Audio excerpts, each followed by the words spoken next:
Hello viewers, આપ સૌને મારા જય શ્રી કૃષ્ણ. અધિક માસની સત્સંગ યાત્રાનું આજે 5મો દિવસ. આજે આપણે 5મો અધ્યાય લઈશું અને 5મા અધ્યાયનું નામ છે શ્રી વિષ્ણુનું ગોલોકમાં જવું. નારદે પૂછ્યું, હે મહાભાગ્યશાળી, હે તપના ભંડાર શ્રી નારાયણ, શ્રી હરિએ મળમાસના વચન સાંભળ્યા અને તે પછી પોતાના ચરણની આગળ તે ઢળી પડ્યો ત્યારે શ્રી પ્રભુએ તેને શું કહ્યું હતું? શ્રી નારાયણ બોલ્યા, હે મુનિશ્રેષ્ઠ નારદ, તમને ધન્ય છે, કારણ કે તમે ઉત્તમ કથા પૂછો છો. હે નિર્દોષ નારદ, શ્રી હરિએ તે વેળા મળવાસને જે કહ્યું હતું તે હું તમને કહું છું, તમે સાંભળો. શ્રી કૃષ્ણે અર્જુનને કહ્યું, હે અર્જુન, વૈકુંઠ ધામમાં બનેલું બધું વૃત્તાંત હું તને કહું છું. મળમાસ બેભાન થઈ પોતાના ચરણ આગળ ઢળી પડ્યો તે સમયે શ્રી હરિએ આંખના ઈશારાથી ગરુડને આજ્ઞા કરી. તેથી ગરુડ બેભાન થયેલા એ મળમાસને પોતાની પાંખ વડે પવન નાખવા લાગ્યો. એટલે તે ભાનમાં આવી ઊભો થયો અને ફરી કહેવા લાગ્યો. અધિક માસ બોલ્યો, હે પ્રભુ, આ કંઈ પણ મને ગમતું નથી. હે જગતને ધારણ કરનાર, તમે મારી રક્ષા કરો, રક્ષા કરો. હે જગતના પતિ શ્રી વિષ્ણુ, મારું રક્ષણ કરો. હે નાથ, શરણે આવેલા મારી તમે બેદરકારી કેમ કરો છો?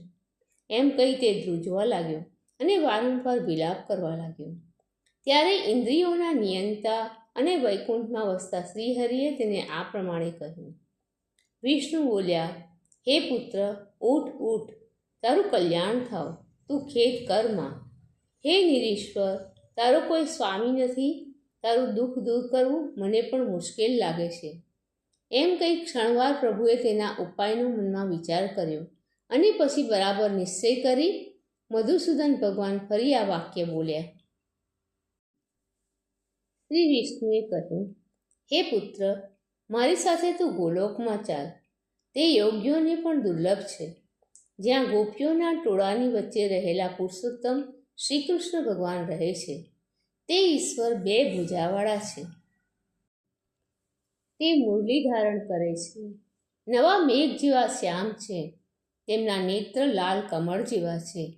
તેમનું મુખ શરદ ઋતુની પૂનમના પૂર્ણચંદ્ર કરતાં પણ વધારે પ્રકાશવાન છે. કરોડો કામદેવની સુંદરતાને વિલાસ કરવાનું તે એક ધામ છે. મનોહર છે, પીળા પીતાંબર ધારણ કરે છે, પુષ્પમાળાઓથી યુક્ત રહે છે, વનમાળાથી સુશોભિત છે, ઉત્તમ રત્નોના શણગાર પહેરે છે, પ્રેમથી શોભી રહ્યા છે, ભક્તો પર સ્નેહવાળા છે. તેમના સર્વ અંગો ચંદનથી ખરડાયેલા રહે છે. કસ્તુરી તથા કેસરના વિલેપનથી તે યુક્ત છે. તેમની છાતીમાં શ્રી વસ્તુનું ચિહ્ન છે. ચળકતો કૌસ્તુભમણિ ધારણ કરવાથી તે વધારે પ્રકાશે છે.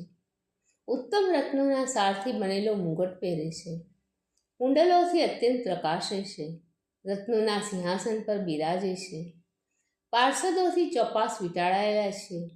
એ જ પરબ્રહ્મ છે, પુરાણ પુરુષોત્તમ છે, સ્વેચ્છામય છે, સર્વનું બીજ મૂળ કારણ છે, સર્વના આધાર છે, પરથી પણ પર છે, નિસ્પૃહ તથા નિર્વિકાર છે, અતિશય પરિપૂર્ણ છે, સર્વના પ્રભુ છે, પ્રકૃતિથી પર છે, સર્વના નિયંતા છે, નિર્ગુણ છે અને સનાતન શરીરધારી છે.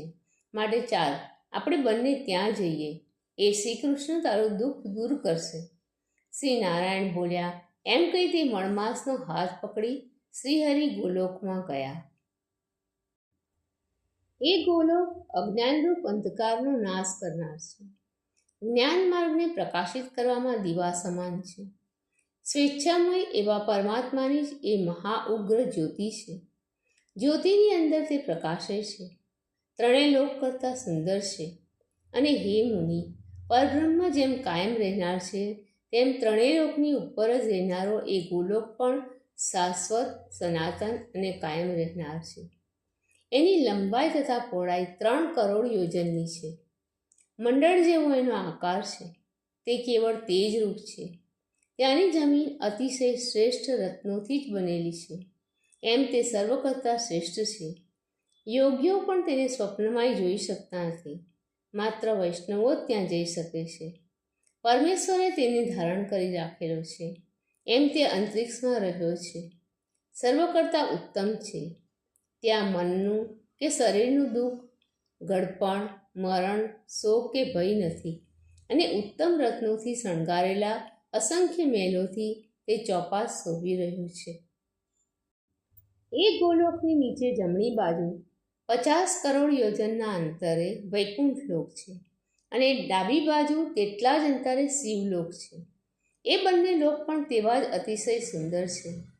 વૈકુંઠ લોક 1 કરોડ યોજન વિસ્તારવાળો અને મંડલાકાર છે. ત્યાં વૈષ્ણવો વસે છે. એ બધા સુંદર પીળા વસ્ત્રો પહેરનારા અને સુંદર છે. શંખ, ચક્ર, ગદા અને કમળની શોભાવાળા 4 બાહુઓથી યુક્ત છે. ત્યાંની બધી સ્ત્રીઓ પણ લક્ષ્મી જેવી સુંદર છે અને તેઓ અવાજ કરતા ઝાંઝરો તથા કંદોરા ધારણ કરે છે. ગોલોકની નીચે ડાબી બાજુએ જે શિવલોક છે તે પણ 1 કરોડ યોજન વિસ્તારવાળો છે. સૃષ્ટિમાં નાશ રહિત છે અને શંકરના પાર્ષદો ત્યાં વસી રહ્યા છે. મહાભાગ્યશાળી શંકરના ગણો પણ ત્યાં રહે છે.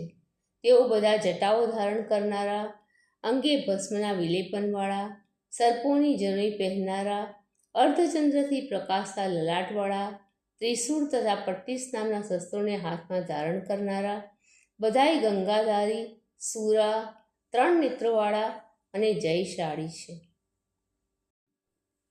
ગોલોકની વચ્ચે ઘણી સુમનોહર જ્યોતિ છે.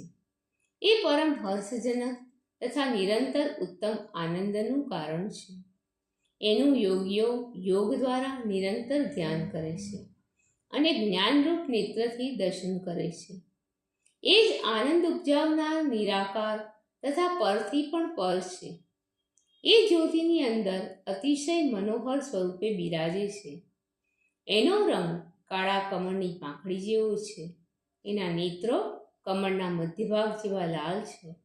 એનું મુખ કરોડો શરદ ઋતુના પૂર્ણ ચંદ્રમાઓની શોભા કરતાં પણ અતિશય પ્રકાશમાન છે. કરોડો કામદેવોની સુંદરતા અને વિલાસનું એ ધામ છે. મનોહર છે. 2 ભુજાઓવાળું છે. હાથમાં મુરલી ધારણ કરે છે. મંદ મંદ હસે છે. પીળા પીતાંબર પહેરે છે. એની છાતીમાં શ્રી વસ્ત્રનું ચિહ્ન છે.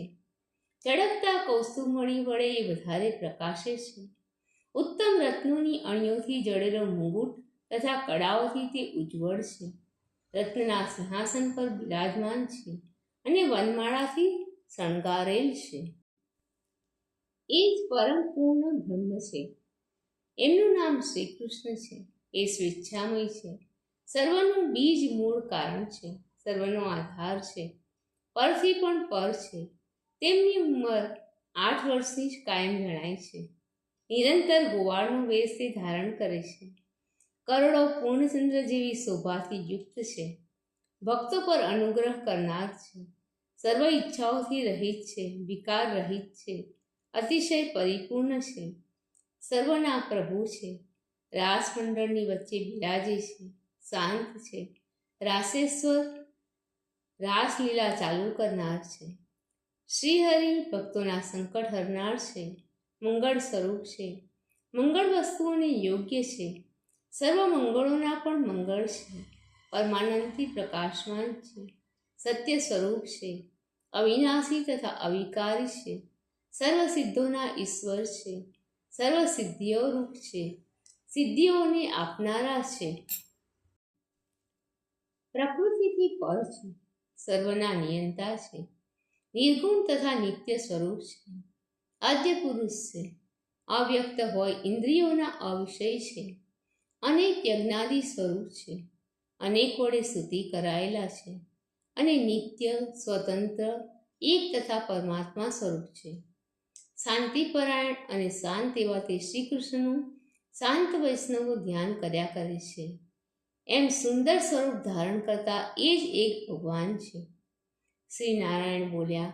એમ કહ્યા પછી શ્રી વિષ્ણુ ભગવાન એ અધિક માસની સાથે તરત જ શ્રી ગોલોકમાં ગયા કે જે રજોગુણ રહિત ભક્તોથી વ્યાપ્ત તથા સર્વશ્રેષ્ઠ છે. સુત બોલ્યા. લોકોનો સત્કાર જેમણે સ્વીકાર્યો છે એવા મુનીશ્વર શ્રી નારાયણ એમ કહીને મૌન રહ્યા. ત્યારે બ્રહ્માના પુત્ર નારદ મુનિએ આનંદના ભંડાર પુરુષોત્તમની નવીન કથાઓ સાંભળવાની ઈચ્છાથી અતિ આનંદપૂર્વક પૂછ્યું. ઇતિ શ્રી બૃહન્નારદીય પુરાણ વિશેના પુરુષોત્તમ મહાત્મ્યમાં શ્રી વિષ્ણુનું ગોલોકમાં જવું નામનો 5મો અધ્યાય સમાપ્ત. દર્શક મિત્રો, આપ સૌને મારા જય શ્રી કૃષ્ણ. કાલે ફરીથી મળીએ આપણી અધિક માસની કથાની સત્સંગ યાત્રાના એક નવા અધ્યાય સાથે.